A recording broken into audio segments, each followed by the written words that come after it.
Oh, I just walked through a spider web. Hello friends, and welcome back to the Homegrown Artist. We just got home from the Homestead Festival. We were gone for 3-ish days. We left early Friday morning and we got back today, which is Sunday, in the afternoon, a couple of hours ago. And we've already checked on the animals, made sure all of them were okay. While we were gone, we had some friends and family come over and check on them, refresh their water, their food, and make sure that the ducks and the chickens were shut up at night. But the one thing that has been left unattended for that period of time that we were gone is the garden. We did our best to protect it in the ways that we could. We're having a lot of problems with rabbits lately as well. So we're trying to figure out ways to discourage them from nibbling on all of our lovely greens, specifically our beans. Those are the ones that they love the most. In looking at my peppers earlier, I forgot to mention, I was told, and I also read early on as they were growing, that you are supposed to pinch off or remove the first blossoms that show up, because that allows them to focus more energy on growing more blossoms to produce more fruit. And I didn't listen. I did not do that.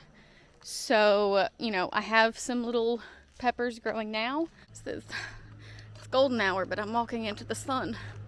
I have no way of knowing personally, based on my experience, whether or not they're growing the way that they should be growing, or if they are not growing as fast as they could, because I didn't listen to the people that have done this before me.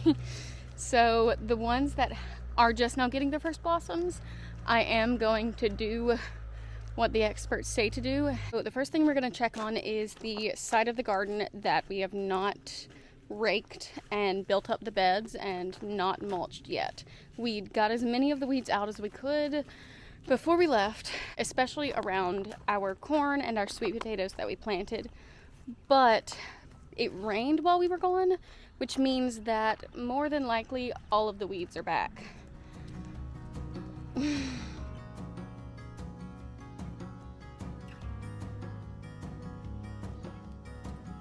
Okay. So, all of the weeds are back, and many more, and many more.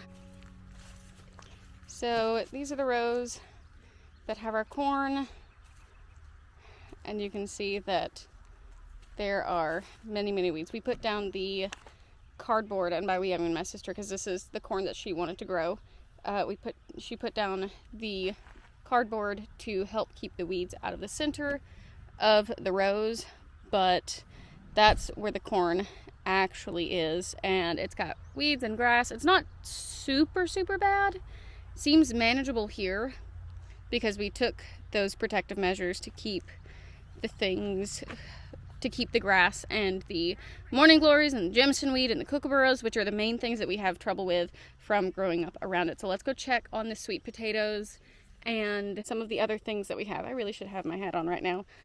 This is some of our broom corn. Let's go under the caution tape. All right. Ugh.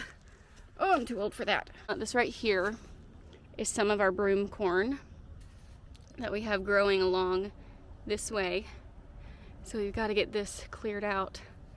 Let's see. Oh, I think these are the kookaburras.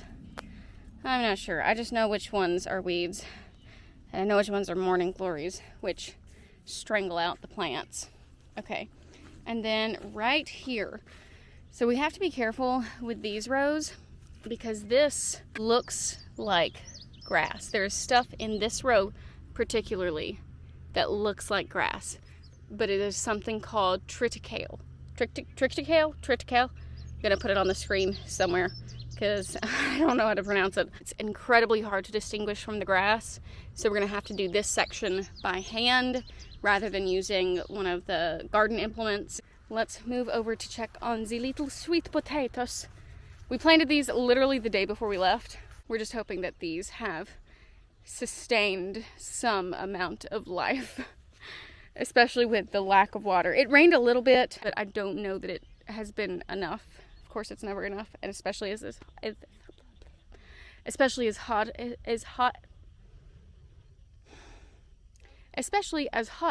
as it has been. Okay, so I think we have some dead sweet potatoes. Oh, I'm so sorry, little guy. Yeah, this one's toast.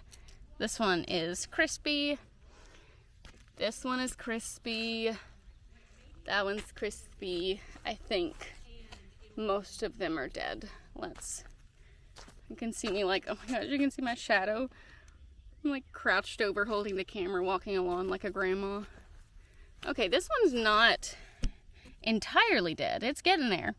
But we are watering today. So more of them are dead than are not. We have little motion sensors that make noise and that hurts my ears, seemingly more so than it hurts the rabbits or the deer's ears.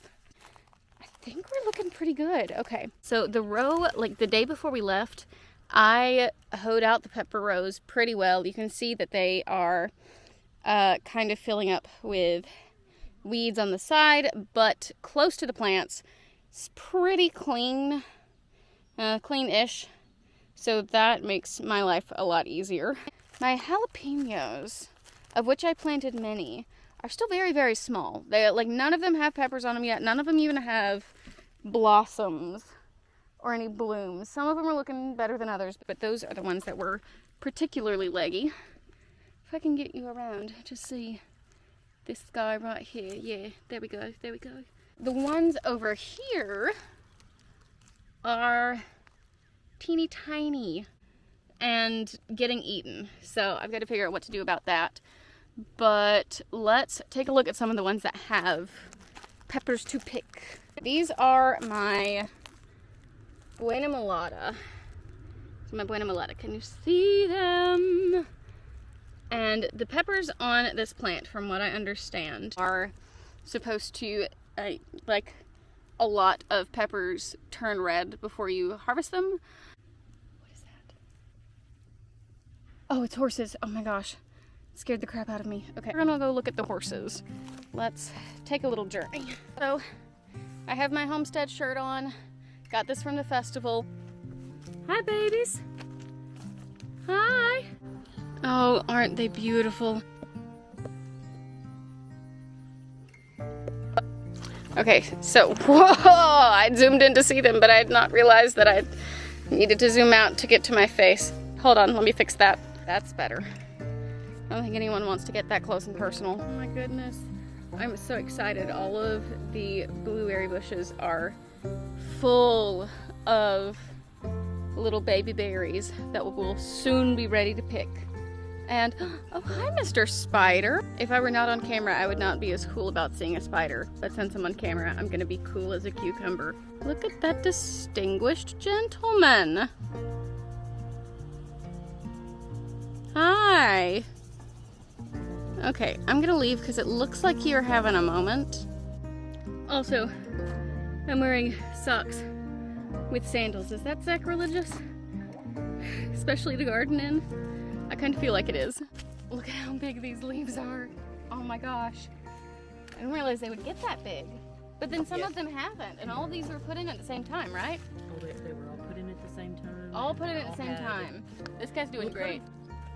We're gonna give these things that we're trimming off that are not edible for us, or that we wouldn't like to eat. We're gonna give these to the chickens so that they can have some nice yummy treats.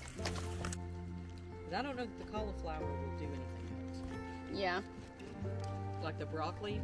This broccoli will grow along this seed. So this is what we were led to believe was, it's purple cauliflower, but it bolted pretty early on. I think we got it in the ground too late. Can you see me? Hi, hello. We got it in the ground too late. Look at that's such a lovely purple. Gonna be like an influencer. My cauliflower. Usable stuff on that one. We did not harvest any of the cabbage because the heads that were there were just not quite ready yet. They need a day or two more to be completely ready, as far as I can tell. But then again, I'm no expert. This is the first time I've grown cabbages, and also the first time I've grown broccoli and cauliflower. So what happened, you know what broccoli and cauliflower is supposed to look like. Ours does not look like that, except for the one head of regular cauliflower. This is kind of what it's supposed to look like. But you see all of this here, we missed, so my mom said we missed the blanching of it. And I'm gonna be honest, I'm gonna be totally real, I don't know what that means, so I'm gonna do some research on that later, because I want to know, why it did this. The stems shot up really, really tall, and all of the individual little branches are different heights. Still edible, still delicious. But the reason this happened is because we got ours out too late. We planted it in the beds far too late, and then it got so hot all of a sudden, and then it got super cold, and then it got super, super hot. And because we got them out so late, they hadn't really established the way they needed to, and they bolted. So, still perfectly edible, but not necessarily the most aesthetic. I mean, I think it's kind of cool looking, but I do wish that it had formed and that we had given it the opportunity to grow the way that it was meant to and the way that it wanted to. And the thing that I love about broccoli and cauliflower is that all of it, stem, leaves, little trees themselves, is edible. I know I enjoy sauteing or steaming the stems and then sauteing the leaves. It's just a very, very versatile plant, and it is very good for you. Very, very yummy, no matter what the state it's in. So, no cabbage tonight, but we do have a nice little harvest of broccoli and cauliflower to pair with our black-eyed peas that we're gonna have later this evening. Being gone those 3 days, I was really, really worried about the garden. I was really worried about, I knew our animals would be okay because we had people coming to check on them and make sure that they had food and water and shut the chickens up and the ducks up at night, so I knew that they would be okay. But I was most worried about the garden because the weeds are just, it feels like they are insurmountable, and that they are very easily capable of overtaking our entire garden. And I know it's something that we just have to stay on top of, so being all of us that do the garden being gone for those 3 days really worried me. But we did our part the best we could before we left, and it seems like the garden is done okay, aside from the overgrowth of weeds in the unmulched and unraked part of the garden where the corn is, but that was to be expected. Also, the sweet potatoes, a majority of them that we planted did die, but to a degree that was also kind of expected. We just stuck them in the ground with a prayer, and some of them pulled through.